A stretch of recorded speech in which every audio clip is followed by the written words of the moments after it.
চিত্রনায়ক সোহেল হত্যা মামলার আজকে রায় হলো। দীর্ঘদিন এই মামলাটা মহামান্য হাইকোর্টে এটা পেন্ডিং ছিল, স্টে ছিল।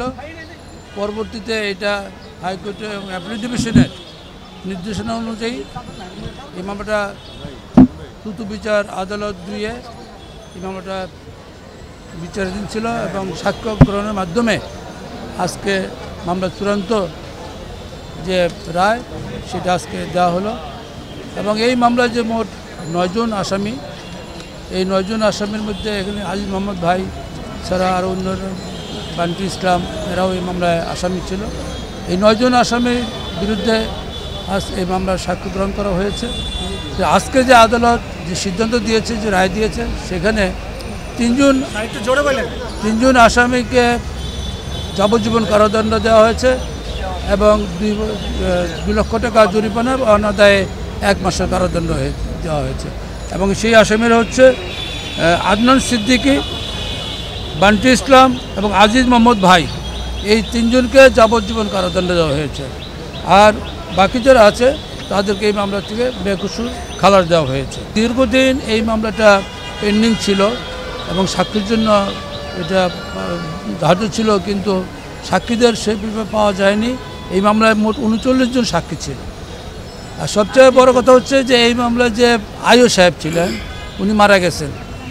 এই মামলায় যে 164 করেছে, যে ম্যাজিস্ট্রেট সাহেব তার জবানবন্দি ছিলেন 164 করেছিলেন, সেই ম্যাজিস্ট্রেট সাহেবও আদালতে আসেননি। কিন্তু অন্যান্য সাক্ষীরা, এটা আদালতের যে অবজারভেশন, সেখানে স্পষ্ট বলেছেন যে যেহেতু এই সাক্ষী যারা দিয়েছে তারা গা বাঁচিয়ে সাক্ষী দিয়েছে এবং তাদের চেষ্টা করা হয়েছে যে আসামিদেরকে এই মামলা থেকে কীভাবে খালাস করানো যায়, অব্যাহত এই ধরনের একটা অপচেষ্টা ছিল। তারপরেও অন্যান্য সাক্ষীদের যে সাক্ষী, তাদের সাক্ষীর উপর ভিত্তি করে এই মামলাটা আজকে সাজাটা দেওয়া হলো। কারণ এই ঘটনা তো সত্য, উনি মার্ডার হয়েছে, ট্রাম্প যে ক্লাব সেখানে তাকে হত্যা করা হয়েছে এবং সেখানে বান্টি ইসলাম, আজিজ মোহাম্মদ ভাই তারা ওখানে ছিল এবং তাদের পরিকল্পনা, তাদের উপস্থিতিতে এই ঘটনাটা ঘটেছে। অতএব এখানে অন্যান্য সাক্ষী যারা দিয়েছে তারা প্রত্যেকেই এদের কথা বলেছে যে ঘটনার সময় ছিল এবং তারা ঘটনার সঙ্গে জড়িত আছে। তার পরিপ্রেক্ষিতেই আজকে এই রায়টা আমাদের অত্যন্ত প্রত্যাশিত যে রায়, সেটা আমরা পেয়েছি। তারপরও এখন আমরা দেখব যে অন্যান্য যে আসামি যাদেরকে খালাস দেওয়া হলো, পূর্ণাঙ্গ রায়টা পেলে আমরা যদি দেখব যে যদি এটা আপিল করা যায়, সেটা আমরা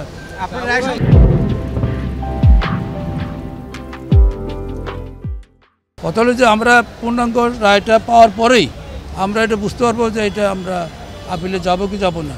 কারণ যদি সেরকম যদি অ্যানোমালিস আমরা পাই, তাহলে সেক্ষেত্রে আমরা অবশ্যই আমরা আপিল করব।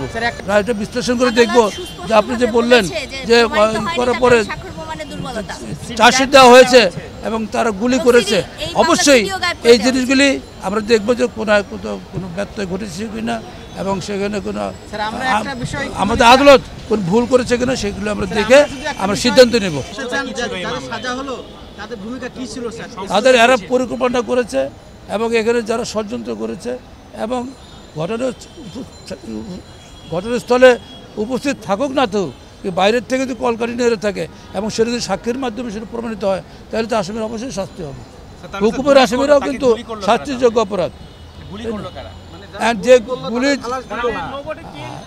এখন আমি তো আগেই বললাম, এখন যেটা আজকে রায় হলো এটা তো আমরা সন্তুষ্ট কি অসন্তুষ্ট, সেটা তো এই মুহূর্তে বলতে অসন্তুষ্ট। তো অসন্তুষ্ট হলে তো আমাদের রায়, যারা এটা হত্যা মামলা, তবে যাবজ্জীবন যাদের হয়েছে আমরা তো আপিল, তাদের বিরুদ্ধে আপিল করতে পারি যে তাদের জন্য ফাঁসি হয়, সেটা তো আমরা করতে পারি। আমরা এই জন্যই বলছি যে আমরা এই পূর্ণাঙ্গ রায়টা পাওয়ার পরও আমরা আপিলে যাব।